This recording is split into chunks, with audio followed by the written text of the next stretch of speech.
Sa Negros Occidental naman, tatlong katuwing nga bata nga babae nga sakay sang e-bike patay matapos mabungguan sang bus sa bayan sa Silay City. Dua pa ka persona pilason nakatutok kay Riped Dreso.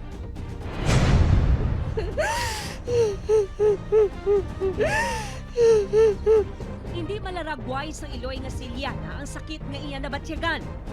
Matapos nga magtaliwan, ang iya ikaduha nga bata nga si Yenyen 3 anyos. Sakay si Yenyen sa e-bike na nabungguan sang bus sa Rizal Highway sa Silay City. Upod sini ang iya tiyo nga si Nestor 33 anyos nga mo nagadrive sang e-bike kag pakaisa nga 4 ka tuig. Magabot ko, wala na gid siya. Sakit-sakit siya. Hindi payo man inamon, pero wala gid siya na ganit. Pag-abot ko nga, tago niya ko nga, Mama.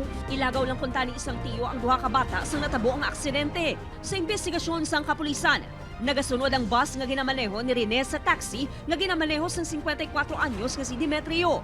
Apang gulpyada nga nagliko ang taxi, rason nga naglikaw ang bus kag nagsaylo sa pihak na lane. Dito kag nabungguan sang bus ang nasumala nga e-bike. Bangod sa impact, nagtabog ang mga sakay sang e-bike. Pilason ng tiyo kag 4 ka tuig sini nga bata, apang si Yenyen ang natamaan kag wala makaluwas sa aksidente. So nag-overtake siya sa other side of the road. Si e-bike is waiting for the left turn, so wala sila sa middle portion of the road. Padayon naman nga ginabulong ang bata ni Nick. Masakit kuno sa iya ang natabo sa iya bata kag hinablos.